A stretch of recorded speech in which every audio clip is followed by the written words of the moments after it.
filming live with not a studio audience, but a Twitch audience for YouTube. Let's go.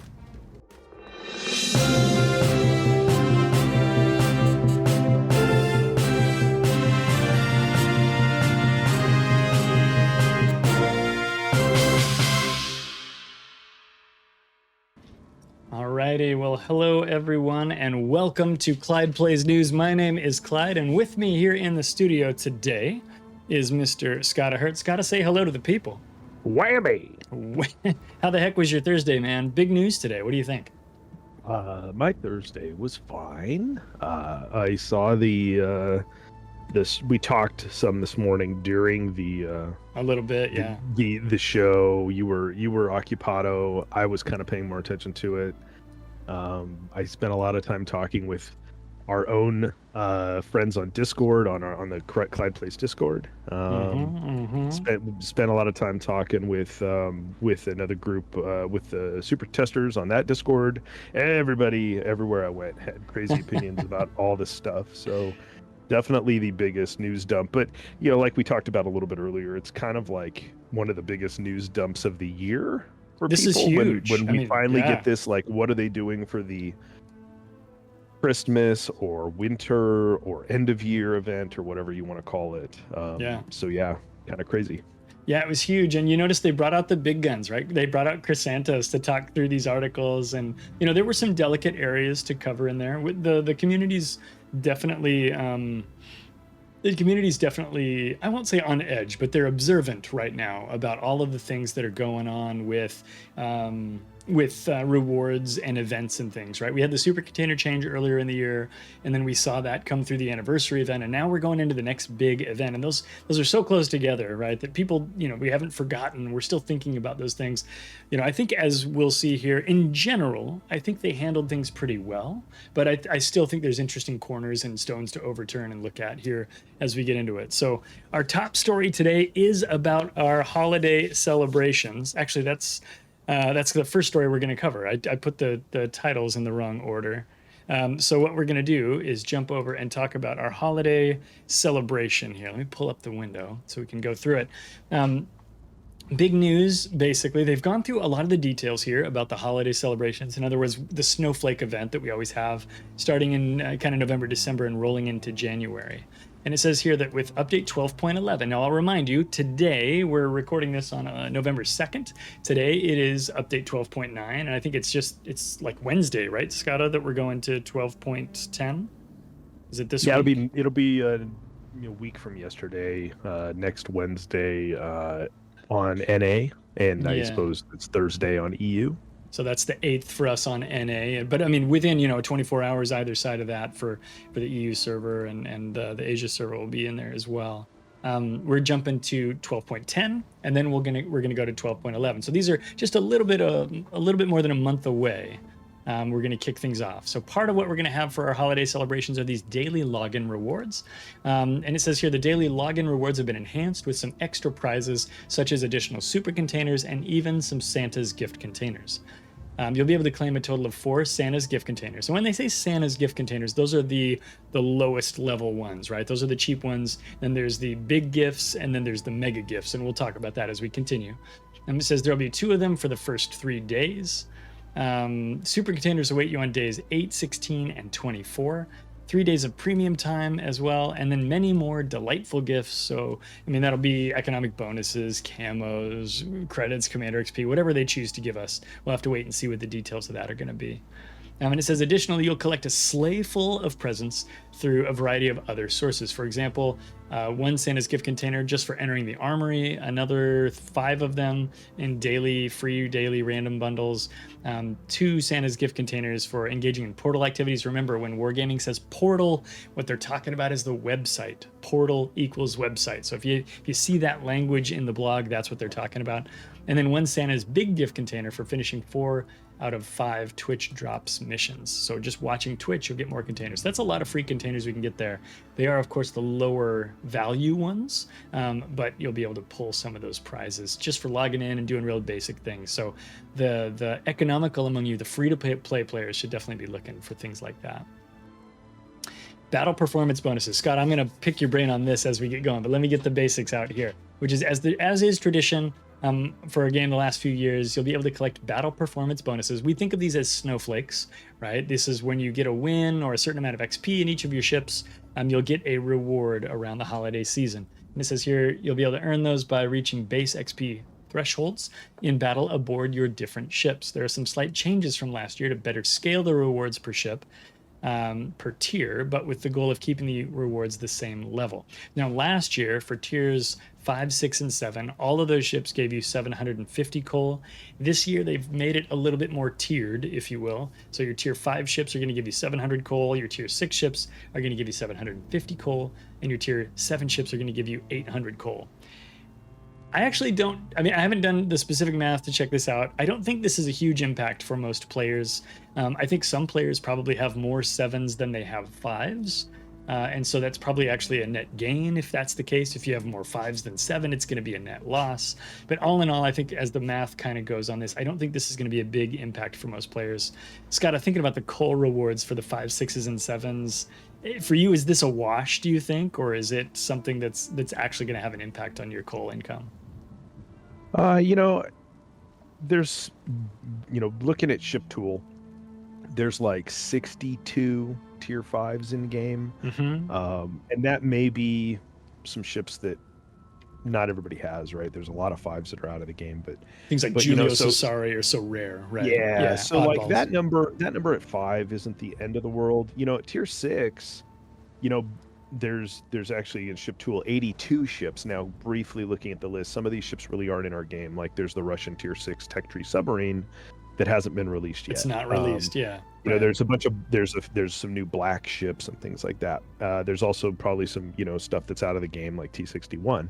So like okay, that's cool. Like that tier, there's more ships, and at tier 7, there's 86 ships, and again, not all of those are probably actually in the game right now or available to everybody. So they're all similar numbers. I guess where you're where the downer is obviously you're getting a lot less for those 5s that there's less of. If you have a lot of 7s, it probably washes out. I'm sure if we talk to people that we know, they would explain how this is still a net positive for wargaming. I'm sure somebody would come up with some way. What. Yeah, they know who has what in their ports, and they don't make a change like this. Dare I say it? They don't make a change like this to benefit you. Now I might be wrong. But, I think this one's pretty benign, honestly. You just rattled off the numbers of ships, and it was 80 something, 80 something, and 80 something. I think that's pretty well distributed. That's not the case entirely with the steel ships, and we'll talk about that in a sec. But this one feels relatively benign. But if you did the math on a global scale across tens of thousands of players, you may wind up in a situation where you're exactly right. There could be a slight net benefit to the rewards from Wargaming's perspective. As Jimbo says in chat there, the house always wins, But again, this one to me, I don't think is probably a negative for most players. We had Joey 14.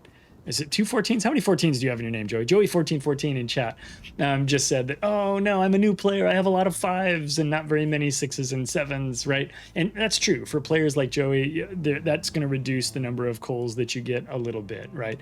And so that is a true statement, I think, for those newer players who would have been getting 750 for their tier 5s, right? They're going to lose 50 coal per ship there, which hopefully isn't a mega impact on their accounts, because their accounts are also going to have fewer than all of the ships on them, but it is an impact, and it's not, it's non-zero basically. Jumping up to look at the tier 8 and 9 ships for steel. Tier 8 ships are going to reward 70 steel. Tier 9 ships are going to reward 80 steel. Last year, both of these tiers rewarded 75 steel.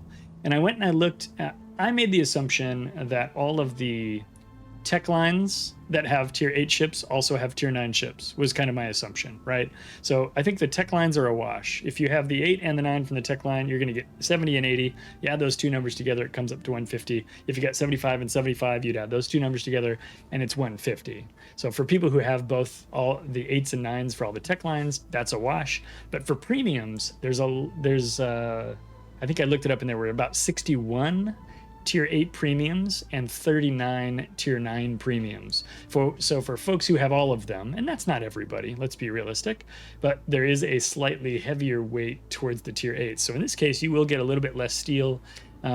It's not going to be a huge amount. It's whatever. If you have all of them, it's like about 20 ships times 5. So it's a net loss of about 100 steel. If that's the kind of thing that's going to send you off, it's going to send you over the edge, then maybe it is time to uninstall. But at the end of the day, it is less steel. So hopefully that doesn't cause anybody to have too much. And when it comes to ruffled feathers, Skada, is there another aspect of that maybe I'm not thinking of? Or I guess when you saw this with the 70 and 80 steel, what were some of your thoughts on it? Yeah, I mean, my take was similar to the Cole take, right there. And like you just brought up. So, again, on Ship Tool right now, there's 144 tier 8 ships. Couple of those, again, Soviet submarine that's not in our game, but let's say 144, 142 or something like that. So you're talking about ultimately a difference of 5 steel per that you would have got if you had all those, right? And so you're talking a few hundred steel, right? So that's 6 wins in ranked. I think where I start to look at it as kind of frustrating is then when you have a clan multiplier adding 10%, if you have a battle pass multiplier, might add up closer to 1,000 steel that you're not getting if you're a crazy person that has all those 8s. Now, there are just less 9s, right? And so if you take 5 steel off the 9s and you add 5 steel to all those 8s, I think you're going to come out ahead if you had everything the way it was last year. But again, Jimbo brought up the house always wins. It's hard to be like, this is outrageous, and I'm sure there'll be videos on YouTube tomorrow, and I'm sure somebody's bent out of shape on this. But for the most part, I was happy to hear that we still got coal and we still got steel, and it was basically the same amounts, and it wasn't drastically messed with or replaced with something that is less cool. That's something that's just immediately less cool. Like, to me, I look at this and I go, as near as makes no difference, this is the event we had last year. It's just scaled, right? And Chrysantos, I think, did a good job laying that out for people today when he was walking through this. I didn't get a chance to watch the stream with audio until after work. So I put that on while I was doing some other work for the stream and got to watch it. And he does such a great job with that. It's no wonder they called him in to do the big news today. I don't know if they brought him in for the news or if he was just the guy who was available and somebody else was on vacation, but he did a great job. So I was glad for that. It does say that for 10s, you're going to get a Santa's gift certificate, which you can exchange for Santa's gift boxes, and we'll talk about those in a sec. And then it also talks about a change. This year, we're getting steel instead of research points for our super ships. So your super ships are going to reward 200 steel instead of research points. I don't remember how many RPs it was last year. I remember liking getting RPs, but I like to get steel too. And as we'll see in a later news article today, Wargaming values steel more than they value research points. So for them, they believe this is an upgrade for but for some players it might not be. I like getting steel for my supers more than I like getting research points, because I can use economic bonuses to goose my research point earning, and I can do multipliers and things, whereas that's harder to do for steel. But what do you think about the tier 10 and obviously the tier 10 rewards are what we had last year? What do you think about the steel and research point discussion on super ships? Yeah, I think I don't care either way. Steel's fine on those. There's by the time we hit this patch, I presume that everybody will be able to have 19 super ships. I think the only one that's still in early access via that auction's the Italian, the Piemonte. I think that cuts loose and would be generally available in the next patch. If not, it'll be in 12.11, right? So you'll be able to get it. So you can have 19 steel ships. Yeah, it'll be during the window. Yeah. Yeah, so you'll have 19. You can have 19 super ships. It's 3,800 steel for those, and then you add in your clan bonuses. That's that. Just doing the rough math. Roughly on my account, I calculated that I might get around 6,800 steel from tier 9s. Yeah. So if I'm getting almost 4,000 steel from 11s, that's pretty great. So as far as steel gains go, that's cool. I'm fine with that. I liked that it was research points last year. Yeah, me too. I like both of those currencies. Those are both great currencies to get. I'm actually happy that it's steel and not like Santa gift container certificates, I'm okay with that. Yeah, yeah. Speaking of the certificates, we'll go to that section next. So just like last year, a gift container costs 1 certificate, a big container costs 3 certificates, and a mega gift container costs 5 certificates. Now, you guys might remember that those are the same prices in US dollars that they charged for these containers last year and the year before and the year before. So I'm going to anticipate that that's the case this year as well. So basically what they're suggesting is that a gift certificate or a Santa certificate is worth $1, and for 5 of those things, you can get a mega gift container. I have historically done videos on the big and mega and gift container boxes. I'm looking for an angle this year. I got a couple of ideas, and we'll see if it's worth making one. It might be that this is very, very similar to what we did last year, and we don't need a new one, but I do think that there's probably something we can do there. So keep your eyes on the YouTube channel for more information about the gift containers. And of course, last year's video and the video from the year before are still very relevant to the way that this math works out. Santa City is back. They did a great job decorating this port last year, and it looks like they've gone a little further this year. It looks great. I love the fjords port at night. I do miss the bright port because I love the lighting in it when it's not in Santa mode. But this is a cute little port. It's very, very adorable that they've given us. As we move on, it says, holidays in Santa City. During the last updates, you've been able to sail on a voyage to the North Pole to get a head start on holiday festivities, earning prizes such as Black Friday 2023 containers and Soviet Tier 8 premium cruiser Dmitry Pozharsky as a final reward for free. With the release of Update 12.11, your journey will lead you to our festive port, Santa City, filled with opportunities for yet more prizes. For the occasion of the New Year update, this event will take place on the will be taking the place of the Battle Pass. So we won't have a Battle Pass. We'll have something else. Holidays in Santa City will be 20 stages with post-progression available. So it's a lot like a Battle Pass, but it's not exactly a Battle Pass. We wanted to make it easier for our players to reach the main reward in this activity, which is the new Scharnhorst 43, which comes up at stage 10. And remember, there's 20 stages, so it's right at the midpoint. This is a picture of Scharnhorst 43 in the Christmas port. So as compared to last year's Dockyard, it should be easier for players to reach this free premium ship. Since the missions for this event are based on scoring base XP, it'll allow you to get it, and by playing the game the way you want. In other words, you don't have to play specific game modes or anything like that. You can just play wherever and however you want. It says players playing 2 to 3 battles per day. You should be able to get this ship in about 5 or 6 days. And of course, your mileage may vary. We'll see how that goes.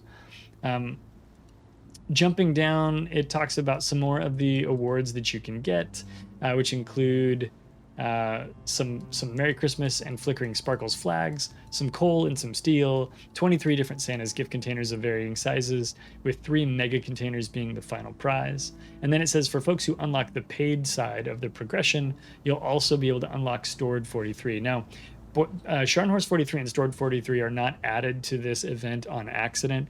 Both of those ships 80 years ago this December engaged in combat, and the Stored 43 drove to within a few hundred yards of the Scharnhorst and torpedoed it. So there's a real live historic event that you can go study up on that had happened between the Scharnhorst and the Stored in 1943, which it's 2023. We're having an 80-year anniversary for this. So that's actually really kind of a neat thing for them to commemorate in terms of the history of naval combat at that time. So definitely check into that a little bit.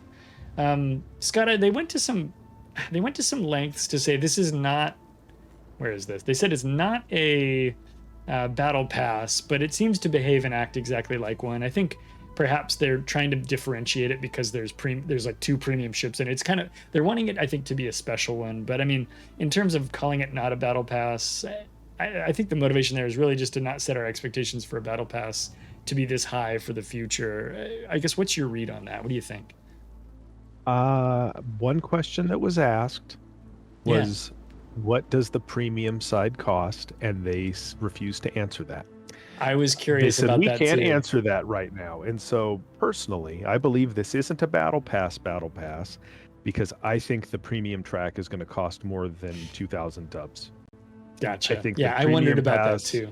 I think the premium side is going to cost more like the super premium side normally does, and I bet there will only be one option there, and it'll be more like 5,000-6,000 dubs and not 2,000 dubs. That's just me guessing. Sure, I haven't speculation s- zone. we- Speculation Yeah, zone. I haven't seen this content yet. This content I will see in patches next week, and then I can't talk about this anymore. But that's what This I is your think. last That's chance to speculate. yeah. With That's this. why I think it's not being called a battle pass. Personally, it's called a holiday extravaganza or whatever. And Yeah. if I had to wager, I would assume that's why. Now the alternative is, and I should say this, right? They are super generous at the end of the year. They really Yeah. are. The paid side could be cheaper than a normal battle pass admission price, and it could just be, wow, that's awesome. We always assume the worst, but to be fair, this year there has been a ton of Yeah. stuff, tier 9s that we could get for free. That was like that happened a couple times, so you never know. But I believe this is not being called battle pass, not only because, like you pointed out, there's 2 ships, there's a bunch of captains, Like, there's a bunch of flags. sweet stuff. This is going to be a legit thing to do. It's going to be cool. And it's only, and I think he said it was short. 20 stages, they said. yeah, And then the missions are below. We'll talk about those in a second. Yeah, and so it's 20 stages, unlike 40 or 50, and then you go into the mode, The post progression. progression. Let's just go down to Take it away. Yeah, we'll just go down to it. So first of all, they showed these pictures. These are like the extra flags. By the way, this Santa flag is hilarious. And it's just him trying to hold on to the flagpole, and he's flapping in the breeze. Yes. That's awesome. That's awesome. So that's rad. Some cool captains, including a nice, attractive Santa lady. And then we'll move along here. So it says, here's the missions. There's 3 levels of daily missions to complete. Simple mission is earn 250 base XP in any battle type to receive 10 points. Moderate is earn 1500 base XP to receive 10 points in a single battle. And then difficult, earn 2,000 base XP in a battle to receive 1 point. And then it says this one can be completed 5 times per day. And then there's a weekly mission where you earn 2,000 base XP in any battle type to receive 2 points. What's neat to understand is, where is it? They said there's the thing in here where it says you can do this in any number of, right here, all missions can be completed over any number of battles. So you don't have to hit 250 or 1500 or 2000 in one battle. You can just keep playing battles. So if you're not the kind of player who hits 2000 base XP, or maybe you play a lot at tier 5 or tier 6 or tier whatever, where you're not able to get big numbers as easily, you'll be able to continue to just chew through these by playing more games, which is a really nice feature that they didn't basically put a skill wall in front of players to enjoy this holiday event. And then it says there's one weekly mission, earn 2,000 base XP in any battle type to receive 2 points, and you can do that 10 times a week. In total, you'll be able to earn 175 points from daily missions and 20 points from weekly missions, and the event will last for 5 weeks. 25 more points can be earned in special missions and activities throughout the update. In total, 1,000 points will be available to earn, and you only need 500 to obtain all of the main rewards. So it shouldn't be particularly difficult to make a lot of progress on this and really enjoy all of the cool stuff that Wargaming stuffed into this not Battle Pass Battle Pass. Thoughts on the missions before I jump on? I don't want to miss anything, The last couple of patches, people have noticed that there's been variances in Battle Pass missions. I think last month there was like a blind test where some people had the normal kind of Battle Pass missions they've had, other people had different things, and it changed. And I think they're dialing in and looking at different ways to earn points for the Battle Pass, right? And so this is another way to try that for them. I appreciate that it's cumulative, right? The fact I love that allows co-op mains to go and chunk through all those if they want. It allows ops players to chunk through, although you never know if they put that little orange dot on there that makes the ops ones pay out 50% or whatever. But all in all, that's cool. It's cool, and it seems like there's going to be a lot of cool stuff in this that's neat. And again, Scharnhorst 43 we assume is going to be a ship that's very popular with the community because of Wereaboo's.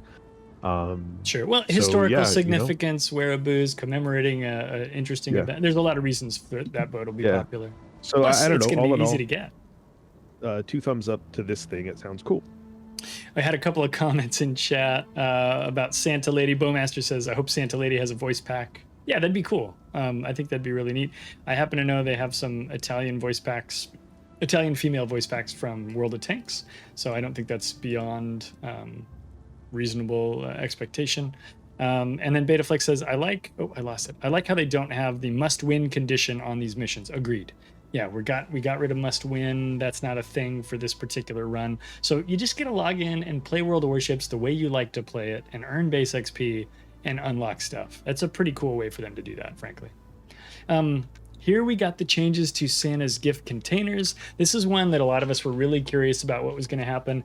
And I think, at the risk of saying, I think this is actually pretty fair or pretty cool, I'm going to say it again. I think this is actually pretty fair, pretty cool, and I'll tell you why as we get into it. But let's take a look at what they said. They said, don't panic. Santa's gift containers remain mostly unchanged, but with an improvement that we think you will be excited about.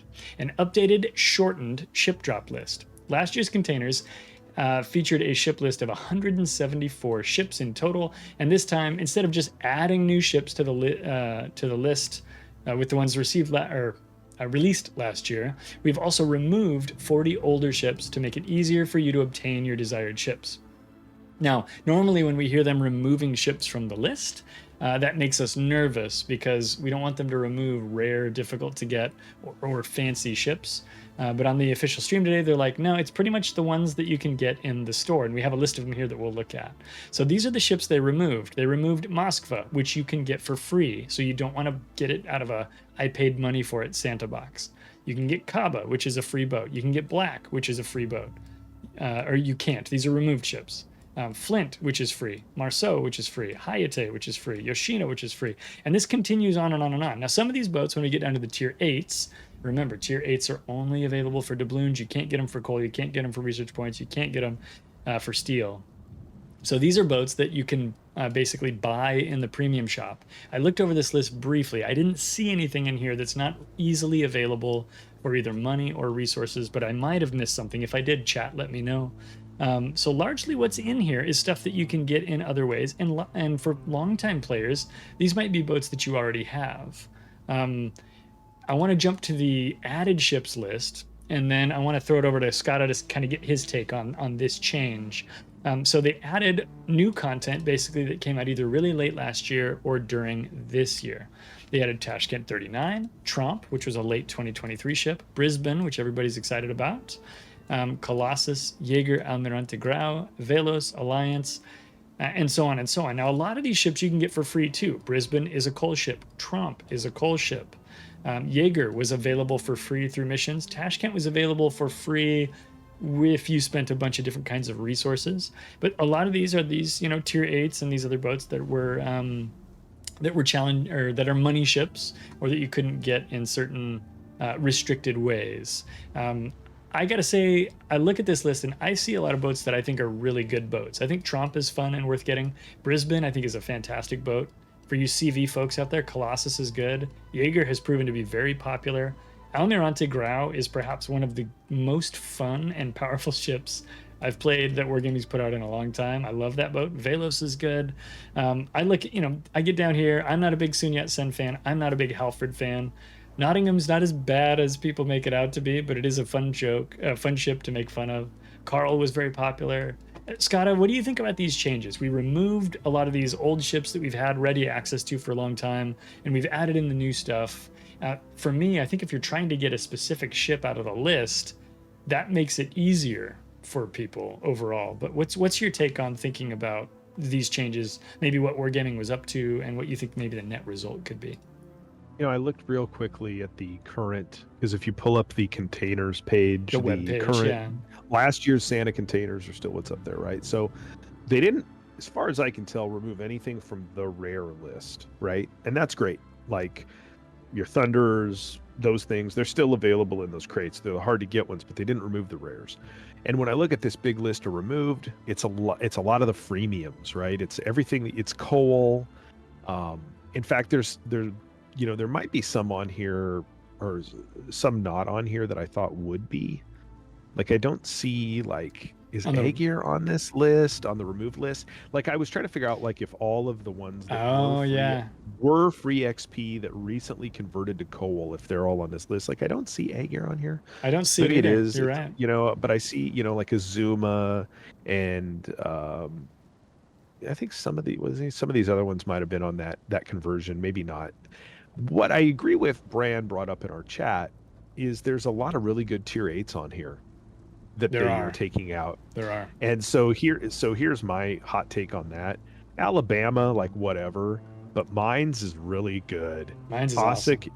Cossack is really good. Lo Yang is pretty good. I think that there's some popular ships being pulled out on this list, maybe 5 or 6 that are just kind of snuck in here amongst a lot of stuff that's freemium. And I think those are being pulled out because people like those ships and they can sell them for straight cash, homie. Yeah, that's if I can, I'll jump in briefly and I'll throw it back to you. But I mean, agreed. Yeah, I think some of those boats that are good sellers, those are coming out for sure. The flip side of that is the stuff that's like impossible to get is now, they pulled about 40 ships, they said, and they added about 20. So if you're trying to push to the end to get your small end, your Thunderer, your whatever, which, by the way, I do not immediately recommend to people. I have said in YouTube videos before, please don't whale for a single ship. It's a terrible way to spend money. But if you're going to do it anyway, it just got 20 ships easier. But you're right, they're pulling some good stuff. I like La Terrible. I like Roma. You brought up some good ones too, but like some of those boats are coming out, and now the way to get them is to go get your checkbook out and, send a letter to some of the 8s that are coming out are really old, right? They've been in here for years. Gascon, Key, that's fine. Okay, Vanguard, not a very popular ship anyway. Okay, fine. People, for the most part, it's fine. Like, there's so many ships in the game, well over 600 ships, tons of premiums. I like that the freemiums, for the most part, are being pulled. That said, I think there is a sect of people that will convert and get Santa Megas, and we're hoping maybe, oh man, I hope I get black so I don't have to spend my coal on it because I need it for something else that we'll talk about. You know what I mean? And so there's pros and cons. Like, I remember one of the last ships I got out of Santa Box was a Hayate back when they cost 2 million free XP, and I was happy to get it that way. Yeah.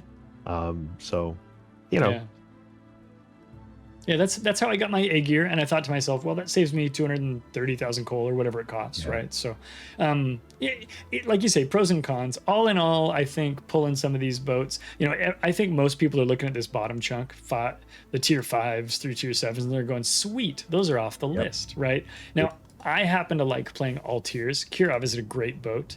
Texas is a good boat. Atlanta is a good boat. Murmansk is a good boat, right? Maybe not Sims for everybody, but I like Sims well enough. Some of these are good boats. Indianapolis just got a buff. Recently got a buff, yeah. Yeah. So there's some good boats down there, but if you don't play down there, you're like, yes, they took those boats off the list. You know what I mean? So, like you say, pros and cons for folks all over the place. Again, looking at that added ships list. We talked last week about how a lot of the boats that came out in 23, there's a bunch of boats that came out that I kind of was like, yeah, I could take or leave those. But when I looked at this list, I think Leipzig is fun. I like Tokachi. Shill, even though I kind of wished it was a little bit more, is not terrible. You and I both like Scarlet Thunder well enough. I like Carl. I already mentioned Grau and Velos. So I think a lot of the stuff that's coming in is pretty good too. There's some other boats that are rolling in that maybe I wouldn't be as wild about pulling out of a container, but hopefully that, if you're watching this and you're looking at that list, hopefully there's something on there that excites you as a boat that came out this year. Final thoughts on ship list changes? Throw in on the added ships list. One thing I noted, and I don't remember where, I think we chatted about it on our Discord today, but normally, at least the last few years, when they've updated contents of Super Santa containers, and I think it says somewhere in here, this also is updating the drops list for like Steam super containers and maybe also normal super containers for ships. Yeah, that comes up on this article or another one. But I can't remember. But usually, we've talked about this before, when they do this update for the content that's going into Santa Box, the ships usually, there's kind of a cut line, and it's usually somewhere between June and July. And that is not the case this time, because I think looking at this list, the newest ship on this list is Shill. Scarlet Thunder and Johan just came out last patch. Shill was in that group. Leipzig was in that group.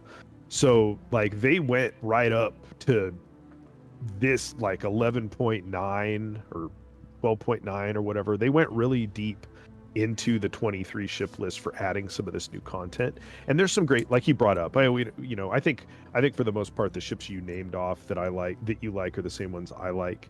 So that's cool. Like if you're getting these, there's a lot of stuff. And some of these ships, you could like Scarlet Thunder and Carl were kind of like Carl you could get, but Scarlet Thunder you had to like whale into. Shill you had to buy crates for. So maybe West Virginia 44 was that way. A lot of these were harder to get. Velos wasn't easy to get. Grau was not easy to get. So there's some cool stuff in here for folks to get their hands on. And then again, like Brisbane and Tromp, those are coal boats, but still, that's cool that they're in here. Yeah, agreed. User My Useless Junk says, are they adding any Dockyard ships? No, right? We did not get any new Dockyard ships. And what's funny is people have been saying all year, I've been getting YouTube comments, I've been getting everything. Everyone's like, well, I can't wait till the next round of Dockyard ships are added to the Santa crates. And all year I've been telling people there is absolutely no guarantee that that's going to happen, right?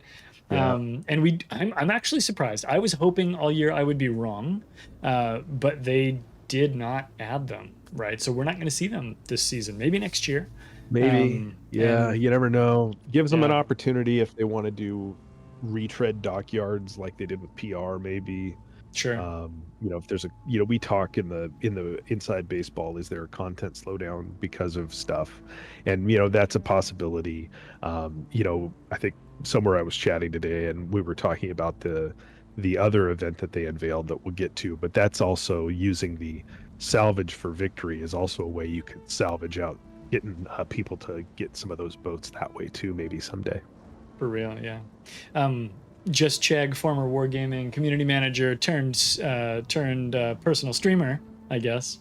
I don't know how to say that, but Just Chegg here says, I wonder if they're adding any of those new fancy camos into the Distant Voyage containers. I hope so. I hope those Distant Voyages containers continue to just be like this big pile, this big, amalgamation of all of the really great super special camos, so that there's a fun way to maybe get those later on in future events, especially if they continue to make those available for free for things like that as well. So that would be a nice thing, but no word about it that I'm aware of. If somebody knows in chat, let us know. Okay, we're gonna roll down. I like what they did with the artwork this year. I don't believe we've had a gingerbread Santa container box yet, so this is a new thing. I think the art team's done themselves quite proud here. So let's jump over to our next story number 2. Story number 2 is all about, well, we didn't get a dockyard ship in the container, but we did get a new dockyard. So in addition to all of that that's going to be going on, we're still going to have a holiday dockyard. And this year it's all about Michelangelo. Michelangelo has been in test for a while. It's a tier 9 Italian cruiser that has both hydros and oil smoke. And I think I'm gonna be wrong as soon as I say this. Skada, you can fact check me. Do we have any other Italian cruisers that have both of those things? I know we have ones with hydro and we have ones with oil, the high speed smoke. Do we have one that has both? Nah, I'm willing to say no. I don't think Gorizia has. No, Gorizia has smoke and hydros. It just doesn't have torps. Oh, it doesn't have torps. Okay. Yeah. So I'm always wrong every time I talk about Italian cruisers and hydros. That's like, I'm like 0 for 2 on that. Anyway, so here comes Michelangelo. This is going to be a dockyard like we've come to expect. 32 phases. You'll have to purchase 5 of them with doubloons, which means real money. You'll be able to buy starter packs for 5 or 10 phases, available for 6 or 10,000 doubloons respectively. And then of course, you can buy individual phases at the full price of 1,750 doubloons apiece. Here's a picture of Michelangelo with her, her dockyard camo. They always put a special camo on it with the flags and everything. And I think it looks pretty good. But Michelangelo looks good with her base camo as well. On YouTube, I'll put that up on the screen for people to see here at this point. It says, once constructed, Michelangelo will boast twin 4-barrel turrets that let loose 320 millimeter armor-piercing or semi-armor-piercing shells. She'll be heavily armored and brimming with SAP secondaries ! Builders will be able to comfortably sail this ship under the cover of the exhaust smoke generator, while her hydroacoustic search keeps watch for enemy activities. She even has fast torpedoes delivering the knockout blow for delivering that knockout blow in close quarters. I don't remember the speed of her torpedoes. I will look it up and put it on the screen for YouTube people if you're watching this later. rather than live. But most Italian ships have very slow torpedoes, so we'll have to take a look at that speed, and we'll get that on the screen here. Dockyard missions may be completed through updates 12.11, 13, and 13.1, and the dockyard itself will remain in the port until the end of update 13.1. So that's about a 3-month or a 3-patch cycle, so that should give us plenty of time to do it. But a 32-stage dockyard is not a small dockyard. Again, tier 9 cruiser with basically tier 5 Italian battleship guns, 320 millimeter guns. Now, Scott, I believe you can't talk about that boat, so we're just going to move right along due to your ST participation. Okay, so additional content during 12.11, when you can buy Santa containers for money. This is the important thing to take away from this. For real money, not for doubloons, via the premium shop or in the armory. You're going to receive a special currency as a bonus that can be spent on some permanent camouflages, and these are the ships that are going to get them: Alaska, Georgia, Lightning, Algerie, Liebrecht Maas, and Hyuga, as well as the Shogatsu permanent camouflage for Yoshino. One thing that is interesting is some of these camos, this is something I saw elsewhere on the internet today, some of these camos, I believe, are also available in Legends, and you can look up pictures of them online. Somebody had a picture of these where you can see from the aerial view, and the deck of this entire ship is red. It's bright red, and so there's a big shock of color when you're looking at the ships from above, and it looks really cool. If I can find one of those pictures, I'll put it up on for YouTube folks, but for those of you guys watching live, you're just gonna have to trust me. I think these camos look really, really good. They're not too flashy, but they do have enough pop in the places where it matters. So we've got this beautiful Alaska, Georgia, Lightning, Algerie, Maas, and Hyuga. And then, of course, this Shogatsu camo for Yoshino. Skada, what do you make of these camos, and what do you make of the ship selections that they picked to put them on? I think it's an interesting set of ships that not a lot of people might have, right? So having those for Alaska and Georgia, I think is kind of funny. Ships that aren't readily available. The other ones, I think it's kind of a wide swath. There's like, what is there? Maybe only one tech line? Is it just Moss? There's 3. Or so no, there's Algerie and Moss. Yep. Okay. And Lightning as well, yeah. Yeah. I think they're cool looking though. What I'm really curious about is what they cost, right? So if you buy, you have to spend cash money, either doubloons or USD on the premium shop or in the armory to buy Santa boxes, not get Santa boxes with certificates. And as a bonus to doing so, you're going to receive another fake currency. Yep. And they didn't even tell us what it was called. And that's what you'll exchange for these camos, right? And so how many Santa boxes did I have to buy with real money? How many of these, you know what I mean? Like, so how rare are these camos in essence, right? That's all I'm curious about. A lot of people discount perma camos nowadays. The ones that are for premiums there, you're already going to have perma camo for. They're not going to come with I doubt they're going to come with an econ bonus for the tech line ones, which is kind of a downer. That said, I like perma camos still, and I think those all look cool. I don't have a problem with the look of them. I think they look neat. I'm glad they actually are kind of aggressive looking, and they're not covered in like snowflakes and Santa presents and Christmas lights and stuff. And if they're reused from ships Legends or from another, that's cool. I'd like to see some more content actually get reused from the console game. There's a few ships over there. I wouldn't mind having an argument. There's not only a few ships, but I'd love to see a lot of those captains show up. So by all means, now that they all sit in the same room in Serbia, maybe they're finally going to start sharing stuff other than a coffee pot.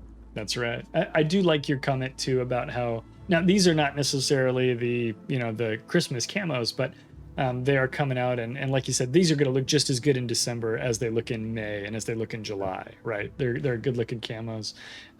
Again, I'm not, you guys know on the stream, I'm not the biggest fan of Lightning. I want to like her, but I'm not really. I like Algerie well enough. Moss is an interesting pick. I don't know that she's a particularly popular destroyer, but I do like that there's some of these available. When you think of being a newer player who's playing in those, tier 5, 6, 7, 8 ranges, we want to have rewards for those players, right? If this is your first Christmas event, your first New Year's event, your first holiday event with Wargaming, And maybe you're working through the French cruiser line, right? What a cool thing for you to get. So, we got to remember our perspective and the perspective of other players, of course, is different. And we try to keep that mentality. There's 230 people watching the stream right now. So obviously we've got players from all stripes.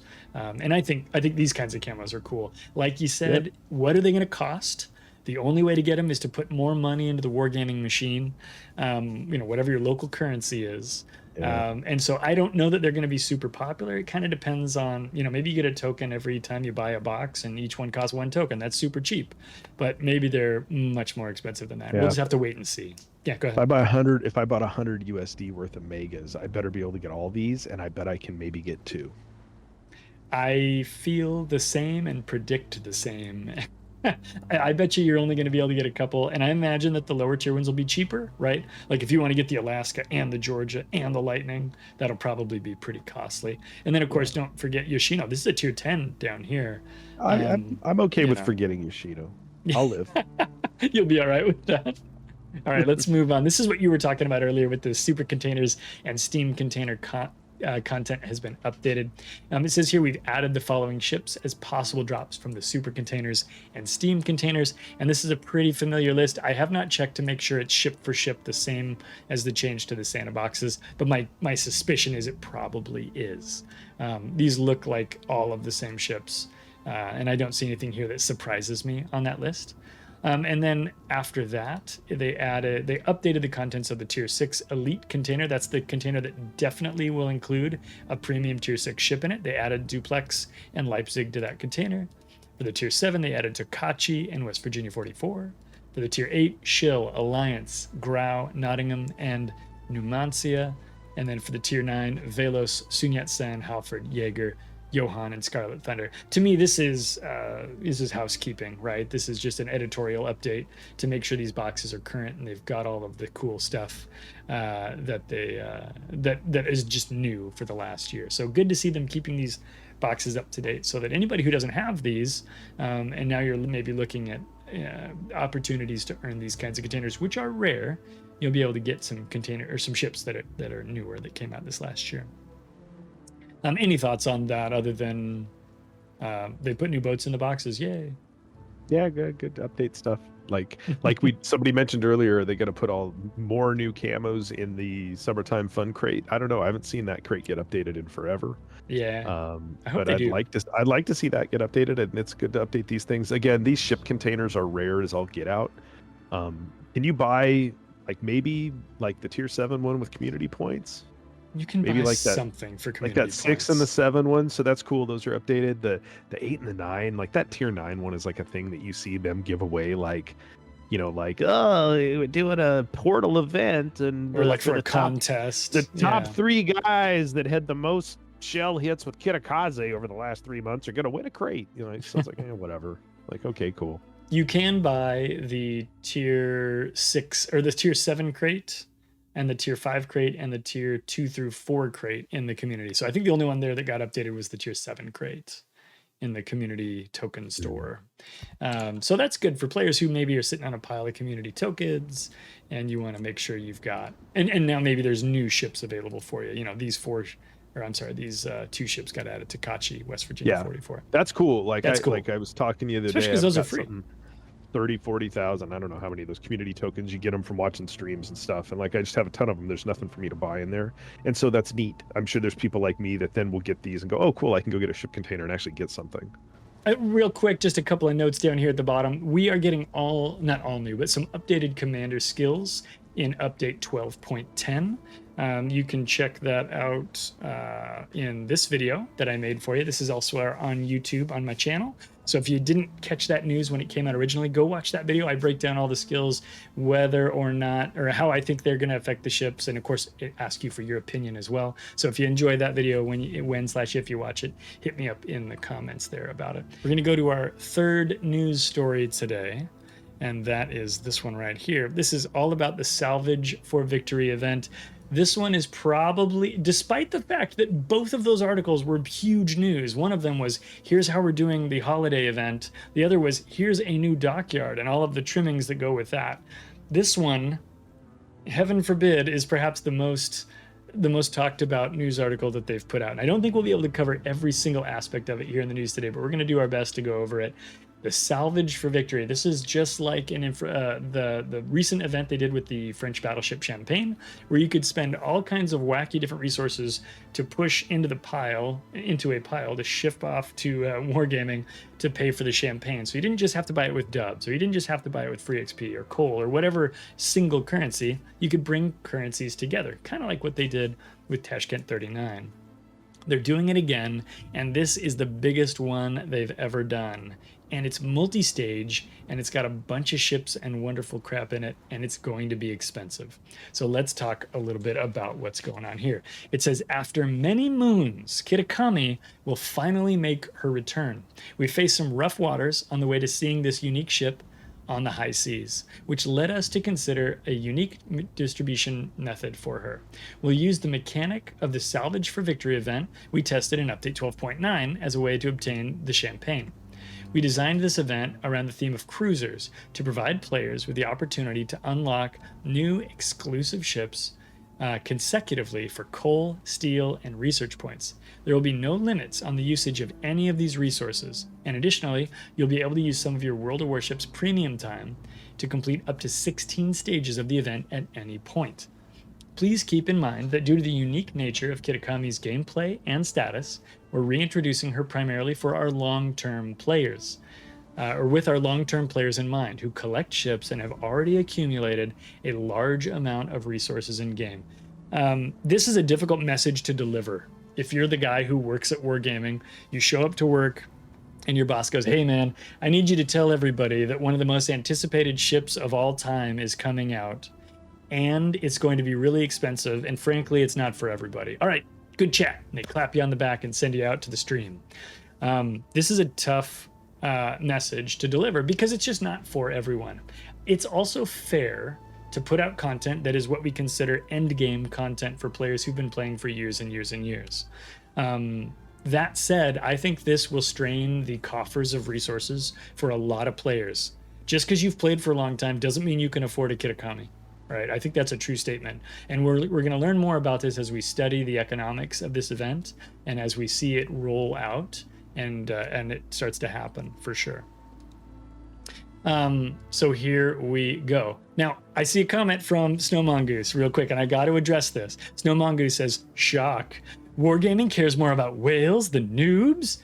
What's interesting about this event is the only currency in here that you can even spend real money for if you want to is premium time, and that's the only currency that's limited. The other currencies are, and let me find the list here, are coal, steel, and research points. You pretty much can't buy any of those. You could probably fudge your way to spending money to help you sort of optimize maybe getting some research points. But in the real world, you have to play World of Warships to get those currencies. And at the end of the day, what they're trying to do is reward people who've put in the hours, not necessarily people who've put in the dollars. Now, that said, people who've put in the hours have probably also put in the dollars, but that's not necessarily a thing. And what's interesting is you will not be able to just write a check for a Kitakami. Yeah, I said check again. You will not be able to do a Venmo to Chrysantos to buy a Kitakami. That's not a thing. So that's a thing to kind of keep in mind as we go. Okay, so the way this works is it's a multi-stage event. They've got a table down below, which we're going to get to, but I want to talk about the stages. Before we get there, though, Skada, I just kind of did the basics of the event. I talked a little bit about how it's not really a real money event, but there are certainly ways you can use money to do some things. But what are your thoughts about this Salvage for Victory event, and specifically about a Salvage for Victory event that's of this scale?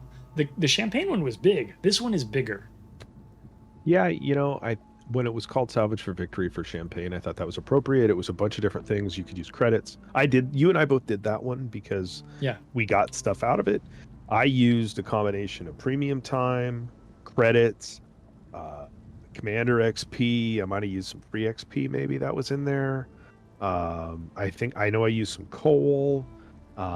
And ultimately at the end, I decided to use the minimum amount of dubs, which would get you like the Champagne flag and finish it. I didn't need to do that, but I did. I finished it, right? And this one, the currencies, premium time, research points, steel, and coal, So I've coined the phrase, this one is not a salvage for victory. This one is a hemorrhage for victory.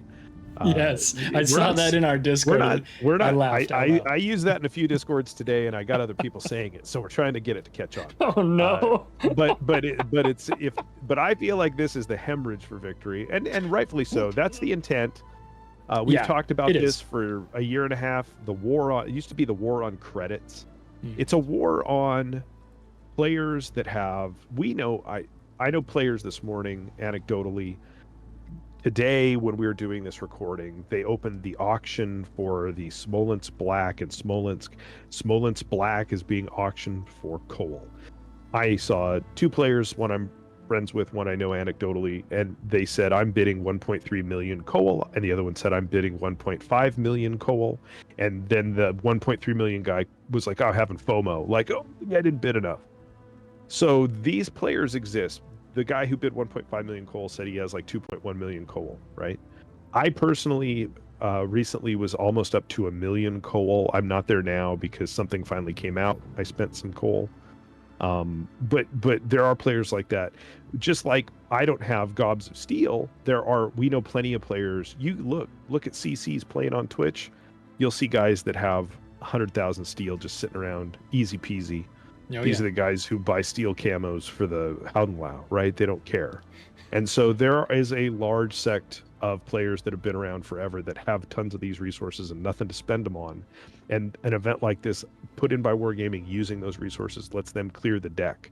They look at a database and go, Jesus, a lot of that currency's out there.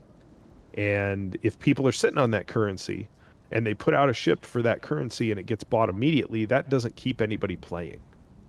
And the whole point of those currencies being free currencies is you earn them over time. It keeps people engaged. So they really probably are doing something like this to clear the decks and to empty a lot of bank accounts, in-game bank accounts. In-game bank, Now, as far as you said, these aren't really resources that you can whale. We know there's ways. Everybody's going to say in chat, oh, you can do this. I could use dubs to convert commander XP and elite ship XP into free XP, and then I could use that to do research points. And you can go buy credits, right? Which you can, that would be insanely expensive. The dub conversion rates are terrible, but I guarantee there's guys who are going to do that. You could whale the Michelangelo Dockyard completely just so you get steel or whatever you get from that. But for the most part, the numbers involved, and you'll get to it, the numbers involved aren't really whaleable. Like, you have to have stuff sitting around. Yeah, it's designed to not let you write out just send over a bucket, a garbage truck full of money, right? And as you said, it's about clearing the deck. When you think about these players who have these resources, and we talk a lot about the different types of players that exist in this game. There's the turbo wealthy players that we're talking about right now. There's the new guy who's excited to get the Kirov out of a Santa crate, right? We talked about that earlier. There's a lot of disparity in terms of that. And when we talk about this being end game content and Wargaming trying to sweep the deck of those resources, there's a couple of reasons for that. If those guys suddenly spend all of their resources, it means that all of the hours and stuff that they invested, they turned those in and they got something for it. That's hard to do for a guy who has everything already.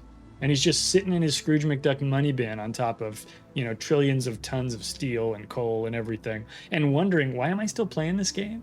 Right, Wargaming is giving those guys a reason to keep playing World of Warships. And Kitakami is a ship of legend. We've been waiting for this ship to come out for like 4 years or something. It's been a long time, and so it's the sort of thing that you can tempt that kind of player with. Now, granted, that doesn't resonate with everybody. It's not going to resonate with everybody who's watching this on YouTube. It's not going to resonate with everybody who's here with us in chat right now. But it is at least part of the equation of what's going on. So we're gonna take a look at what's going on here.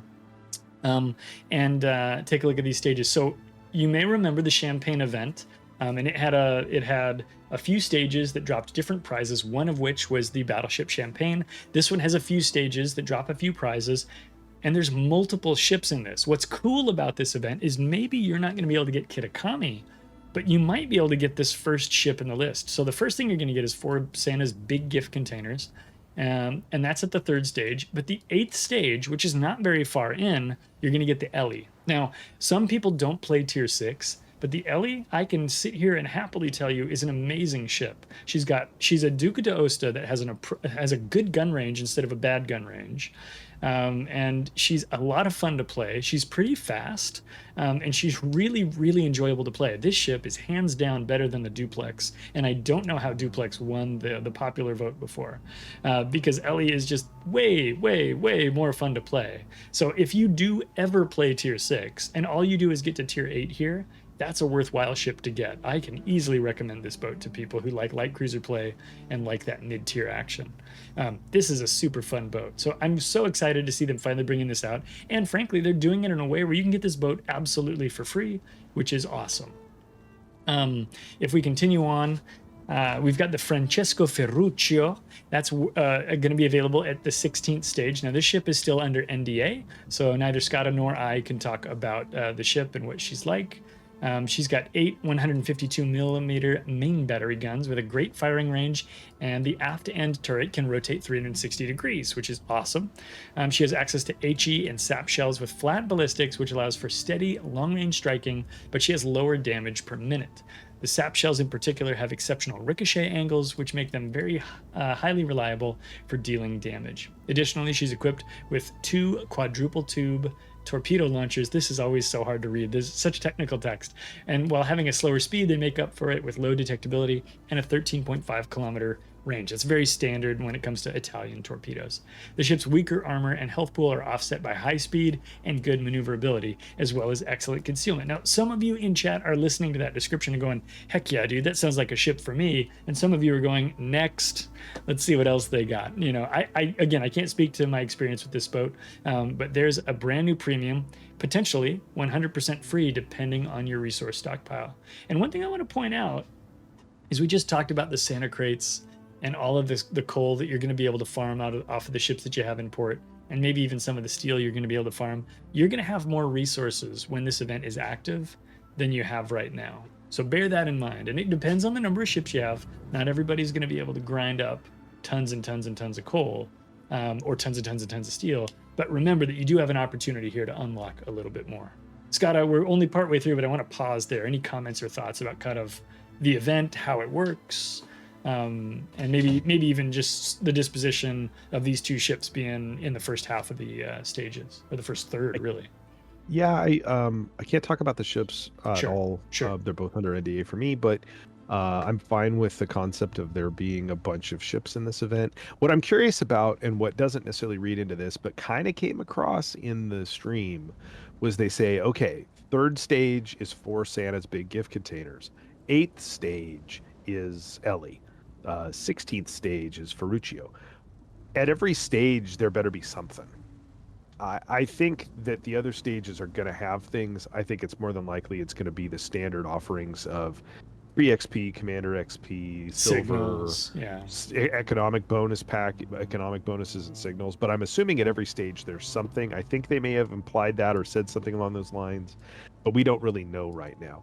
In regards to what you were saying about earnings and how during this event you'll be earning. So they point out here the event starts in the 2nd week of 12.11 and it ends with the release of 13.1. So this event for this runs for, I have it here, 2 patches. Is that right? I asked a friend of ours for a breakdown on this a little bit deeper, and I told him I wouldn't totally share all this stuff, but it's like 9 weeks that this will be active. So when you think about like genericized earnings, daily crates, if the average assumption is that if you earn all your daily crates, you get about 1,620 coal every day. That's like the average. That's the expected right? value. Yeah. 7 weeks. So for 9 weeks times 7 days, if you play all the time, that's 100,000 coal. If you play all the time, yeah. 100,000 coal at 19,000 coal per stage, so there's 5 stages, right? So you can earn that during the event. Possibilities of what you're getting from your ships, right? If you have a bunch of 5s, 6s, and 7s, you're getting coal. If you're getting steel, if you want to use steel in this, you can play ranked while this 9 weeks is occurring. You can earn steel in that. I think clans might be finishing up at this time. Usually we don't do a clan battle season during like the holidays, so that usually kind of ends before. Um, there's going to be a bunch of ongoing concerns, obviously, during the Michelangelo Dockyard. If you don't even whale that, there's still going to be resources that are part of this that you can earn during that. Right. So if you are crazy, there's also another X2 research point. There's an X2 research point reset that will happen during that patch. We just had one. The next one will be during like 12.12 or whatever. So that will happen if you need to get research points. The presumption there is that if you are playing all the time and earning all free things, you might be able to earn over 50 stages of this just by playing if you started at 0. With Like you if mean you with came- no if- resources? If you came in with no coal, no steel, and no research points, just playing during that 9 weeks, you could probably, and that would be playing and maximizing everything you could That's earn. pretty aggressive playing, but Pretty I see what aggressive you're saying. playing and a Yeah. lot of crazy ways to do it, but you can, but just saying, like, so if you look at what you have today and you go, man, this is going to cost a ton. What you have today is going to be, if you don't spend much between now and then this starts and then you don't really have to buy this stuff until right before 13.1, you could really make a big dent in this if you're interested in getting any of those ships for free. Yeah. Diggy Biggie points out to don't forget that this game has a hefty gambling aspect. Otherwise, have fun. It's true. You want to make sure that you understand the random roll of the loot boxes and all of those things, and specifically any boxes you're paying money for. You got to understand the math and be careful there, because it's easy to spend fake doubloons because those don't look like your local currency. You can't spend doubloons at the gas station or at the grocery store, so.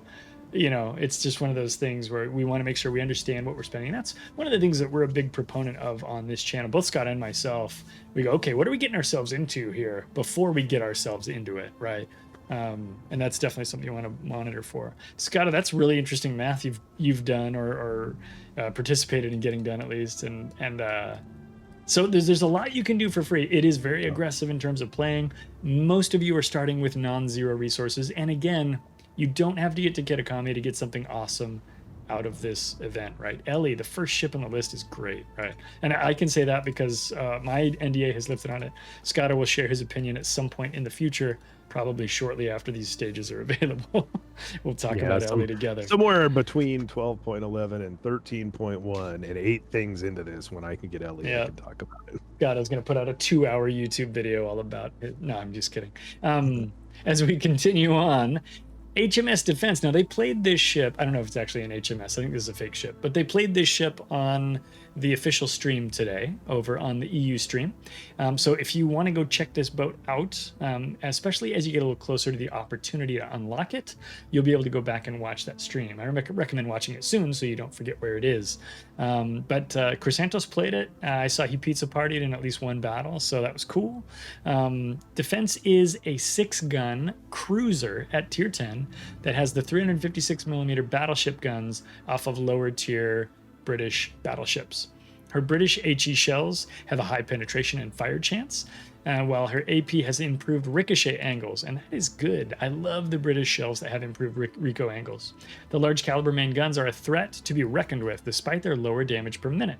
Defense is also armed with 8 torpedo tubes distributed evenly on either side of the bow, with wide launching angles. I think they said on the stream these were wiggly torps.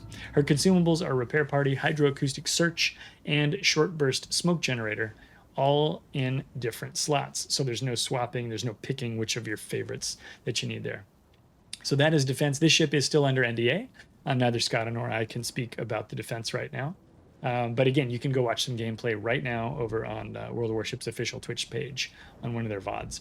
We're going to jump on. Now that's at the 40th stage. And we're going to talk about the pricing of the stages. Scott kind of hinted at some of it or suggested the price of the coal stages earlier, and we're going to get into that a little bit more. And I'm going to tell you about some folks on the Clyde Plays Discord who did some math on it earlier today that you can check out as well. So here's the Kitakami.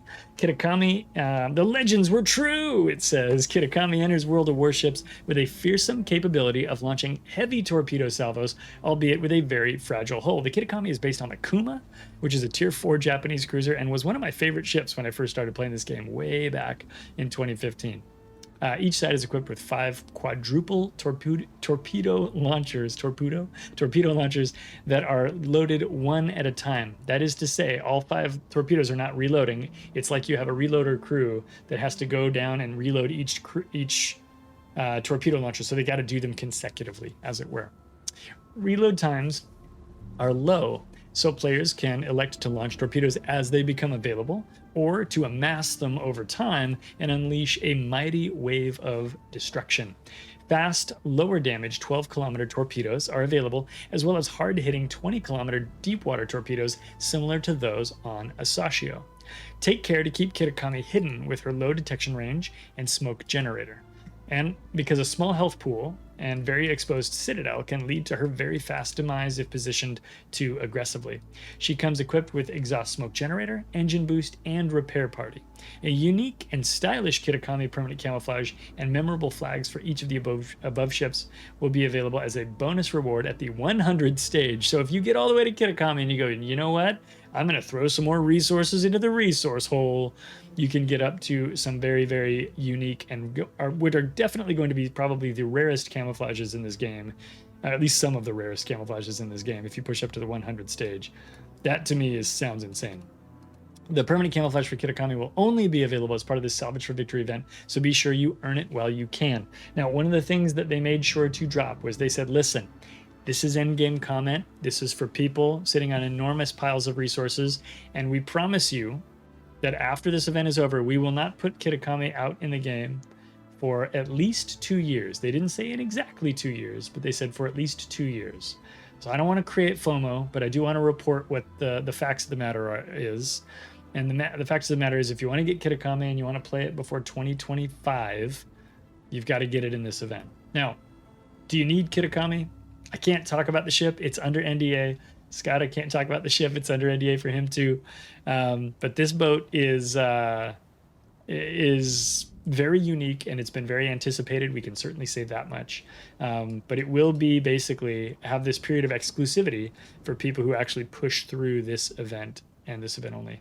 And I think, chat, am I right, or Scott, if you remember, did they say, was it 1 year for defense? Did they say there was a 1 year period for these other ones? I can't remember if that's accurate. Yeah, it's actually the very bottom paragraph. Oh, they have it in here. Okay. Yeah, Kitakami won't be distributed any other way for the next 2 years in game after the end of this event, besides as a mystery reward for the Grand Admiral's edition of the Naval Legends Cruisers campaign that was sold out already.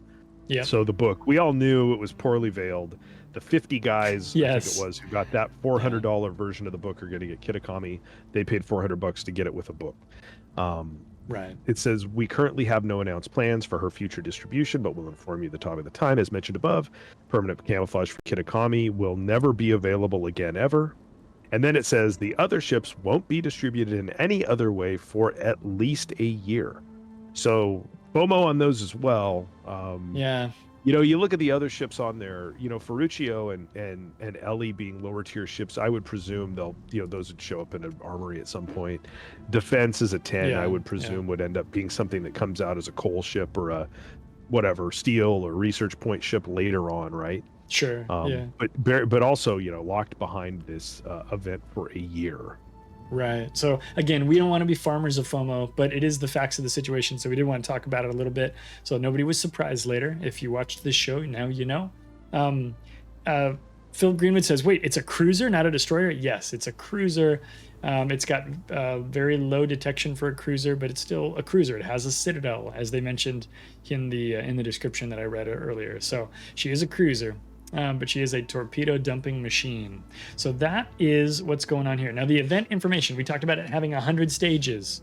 80th stage is Kitakami, 40th stage is Defense, 16th stage is Ferrucio, and the 8th stage is Elli. In fact, here, that's all listed again.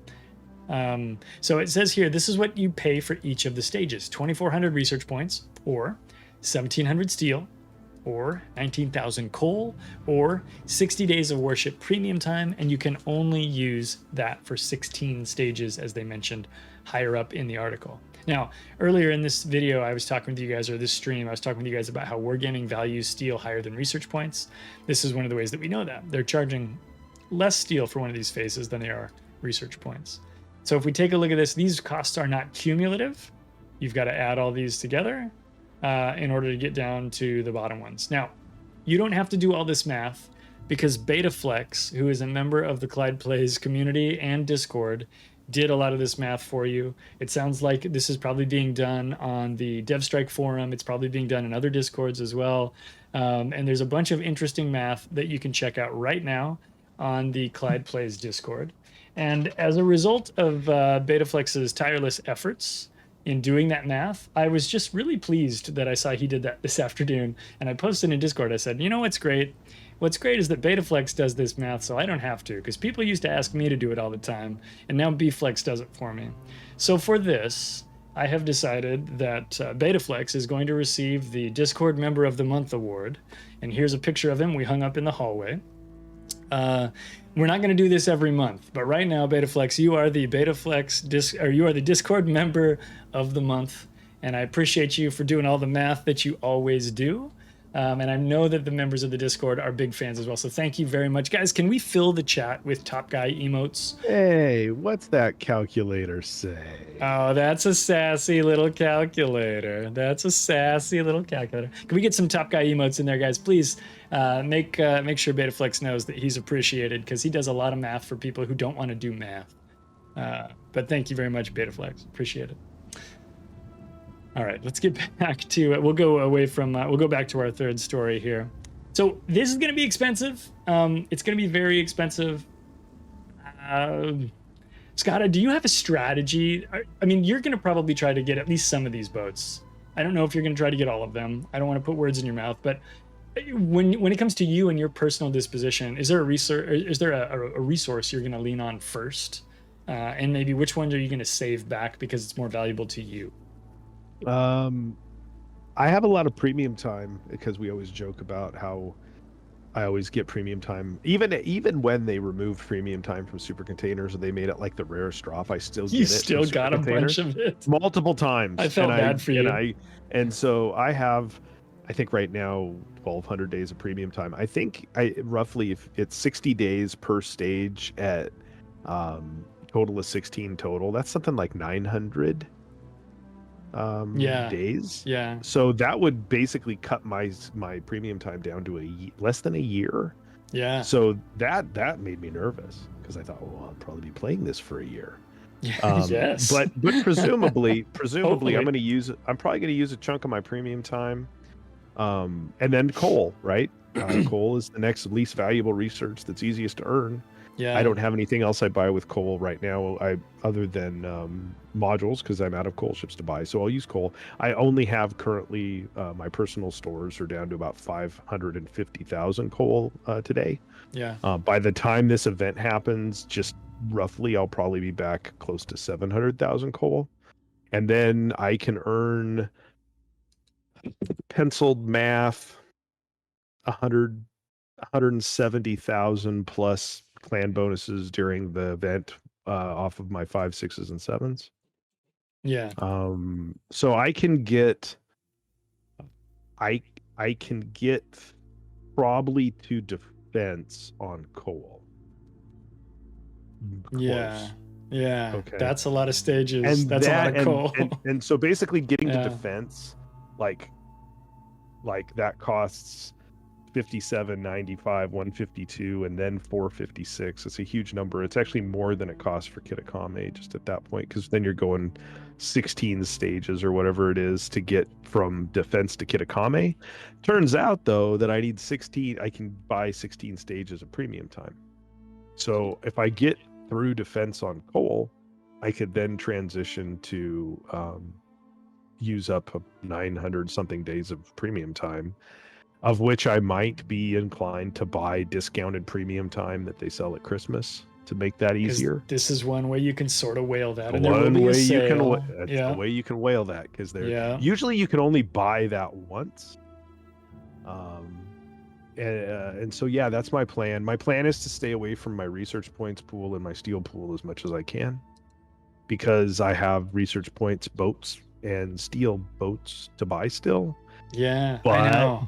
But I have about I have like 85,000 research points banked right now, and I'll probably end up having to spend a large chunk of them too. I don't know if I'll go to the end I would Right. want to get the ship. I don't know that I will try to get that camo, and the flags. I don't know if I care about that. It's just, it really is, and that's why it's the hemorrhage for victory. It's how much of these resources. If you just used coal, you need like 1.9 million coal, I think, to do it Yeah. all with coal. So I just was rattling off on my calculator. So if you add up all the resources leading up to defense, that equals 760, and then Kitakami is 760. So Yep. if you double that, it's 1520. Yep. And then I just did the math. If you did it all with research points, it's 192,000 research points. Yep. You know, it's Just and I think of have how- a lot of research points right now. I have a silly amount, and I was going to spend them, and now I'm Just like, think how shoot. many unique modules you could buy instead. Chegg says Kitakami is effectively an account reset. Yeah, Chegg I has a mean, good solid point there. That is part of it. You know, you're Yeah, mentioning the unique modules. I've been doing research for the unique upgrade video, the leg mod upgrade video that I'm going to be doing soon. TM. I've done research on 8 of the modules. I've written the script for them. I've done all the thinking I'm going to do for 8 of the modules. And there's like 2 that I want to buy now, right? After thinking about it, 2 that I think are really good. And that's almost 38,400, I think, research points. Mhm. And now I'm like, well, shoot, I can't really afford to buy those stupid things, you know, because I got to buy a Kitakami because I'm an idiot. I'm an idiot. I don't know if you have to buy a Kitakami. Let's calm down, CC. Not confirmed yet. I'm actually doing the math just in case. Yeah, you should do the math just in case. I am not confirmed. Let's chill out on if CCs are burdened by this event. Let's We'll wait and see. I'm trying to figure it out. That's all I'm saying is I'll tell you that's how much confidence I have right now is that I'm doing the math. So, but like that's a lot, man. And you know, when you look at all the things that you can buy, how much do you need a super light cruiser that can launch torpedoes sometimes? You know, like a lot of them, but like it's got those single loaders. It kind of depends on how the ship plays and what the community response to it is. Because you can do a lot with these resources that isn't by Kitakami. And I kind of want to plant that seed in some people's minds so that they can figure it out. So Just Chegg says, I doubt CCs are getting Kitakami because you can't pay dubs for it. That is typically the rule for our other boats, right? Like we don't get steel boats, we don't get research points boats either. But Yeah. I'm nervous. I'm nervous. We can't talk about playing Kitakami, but what I Nope. could say, if somebody is curious there, that somebody was surprised it was a cruiser, not a destroyer. Yeah. Do you have a Kuma, a tier 4 Kuma? Go play the Kuma. Take the Kuma, go into a training room, Oh no. put in a bunch of tier 10 bots, and just drive it around and pretend you're torping at them and see what it feels like.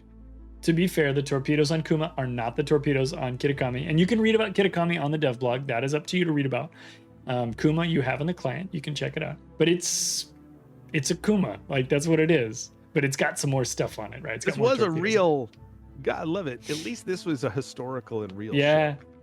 Yeah, it was. It's pretty crazy. Yes, survival, as Chegg points out, is a big thing. So long story short, folks, do the math. Like I said, I haven't done all the math for myself to figure out how I would pay for this thing, or how and if I'm gonna have to pay for it and stuff, or if I'm gonna decide to let this one go. I have historically let boats go because I just can't afford to get them all, right? And so this could be one that's like that too. And you guys know, I don't have an Ohio yet, right? There's boats I've left on the table. And you're not going to buy one now. You were going to buy a research point on this stream, and I bet you're not now. I was gonna, but now I'm not gonna. Now I have to wait. Yeah, I gotta wait. almost bought Illinois and Paolo Emilio the other day, and I didn't, and I'm glad I didn't. I'm glad you didn't too, because it's gonna give you a little more options. And that's given me more options here. The final fun note I would make on this, from my point of view, is I actually, this is not a knock against this person, Sure. but I encountered a person asking the question today. I bought the $400 Grand Wawa book pre-order that comes with Kitakami. Yeah. If I whale into this event, do I get something for the Kitakami? Oh my gosh, that's an incredible investment. That's a dedicated player. That's a question that's out in the ethos. There's 50 guys. Yeah. There's some people. Like, but and the logic point was, I want that camo. Of course.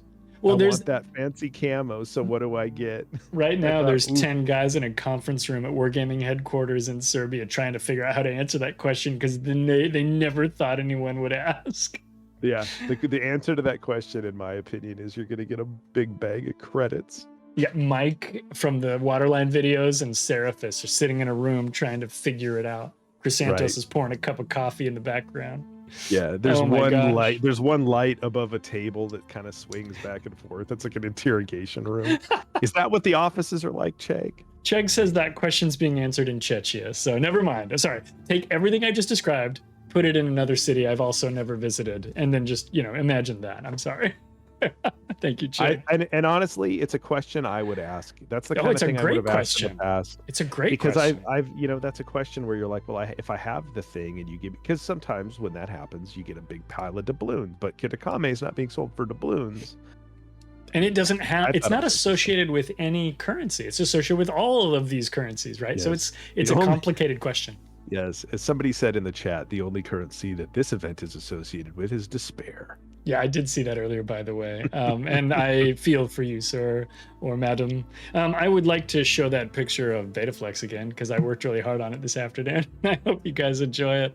Betaflex, again, thanks for doing the math. Guys, if you're curious about Betaflex's math, he actually goes and does all of the math to figure out if you did find a way to spend only money to get this, how many US dollars would it cost to get Kitakami? And I read it over and it looked like pretty sound logic because Betaflex does a great job. So guys, big shout outs to Betaflex for everything that he does. Bowmaster, can we get an actual shout out for Bflex? Because he does stream as well. So if you guys want to go check out Betaflex on his stream, I would appreciate it, and I'm sure he would as well. Thank you, Bowmaster. Guys, click on that link, hit follow for Bflex, and go spend some time with that math nerd over there.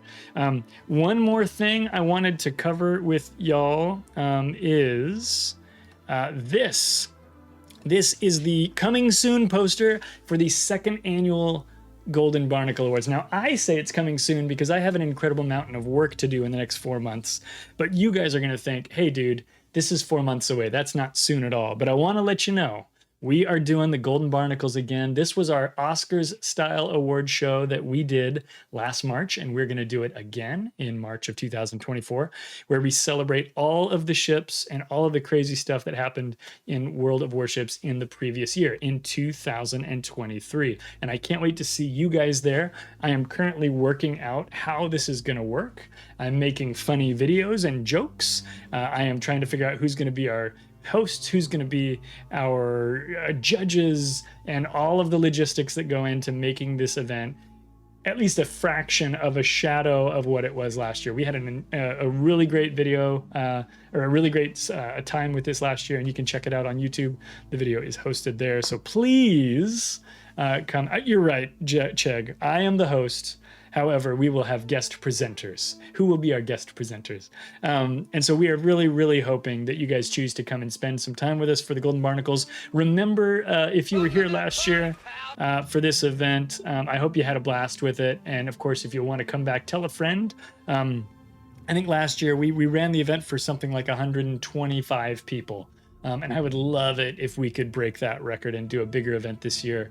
And I'm hoping that we can. We're going to get some other streamers involved. Last year we had some Wargaming folks presenting awards as well. Skada was our announcer, which was awesome. And we're hoping to do a good show for you. Skada, any thoughts about Golden Barnacles this year? I know I've been thinking about it more than you, but it is coming up. Any ideas? We're hoping for Empire Strikes Back. We're hoping for Superman 2. Yeah, we would settle for Back to the Future Part 2 as far as the second one. We don't want like a Jaws 2. Like we really right. we're hoping for a sequel that is better than the original. And I really think some of the stuff what I know is going on behind the curtain in the production offices at Clyde Plays LLC. There's a lot of exciting and fun stuff that's going to be in this, even if Wargaming may have let us down in what we actually can give awards for in 2023. We'll be talking about all the ships. I'm hoping that before the year is out, we get some more ships. We kind of know some ships that are coming out, but I'm hoping that before the year is out, we get some really great ships to add to the lists. And what's going to be in each of the categories. Speed 2. This time it's a boat. Or wait, was it a bus? I can't remember which one was Speed 2.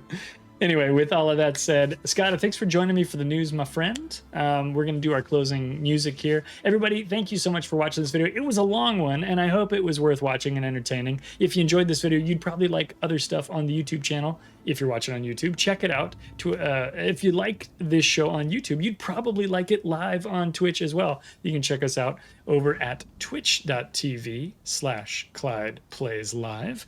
And of course, we'd love to have you join us for the live show, which we do about 3 times a week. Gosh, what else? That's probably it. I hope you all have a great day, and thanks for watching. Goodbye! This has been the news on Clyde Plays Live.